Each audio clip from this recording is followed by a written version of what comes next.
gun lawyer. Hi, gun lawyer here. Got a question today, actually for one of my former students. Yes, I actually teach, believe it or not, I teach at the law school in the paralegal program, and one of my former students sent me a question. And he asks, obviously guns and alcohols don't mix, as you previously mentioned. That's common sense. How does this pertain to drinking at home? It's a good question. I researched it years ago.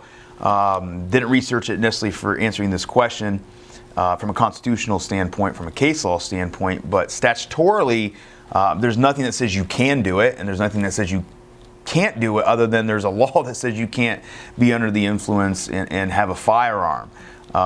So it gets into an issue of, are you allowed to have alcohol in your system when there's guns in the house? Obviously that happens all the time. Theoretically, I think you're in violation of the law if you're drunk and you're handling firearms in your home. But you get into a constitutional issue of private property and issues such as that. I wish I had a better answer for you. Please harp on it if you want me to dig into that. It would take some time because I'd have to do a little bit of case law research on it. But there is a law in Ohio on the books that says you cannot be under the influence and have a firearm in your possession. But that gets in the issue of what is possession, obviously. But again, please harp on that if you want a more definitive answer, and I'll try my best to get around to researching that for you.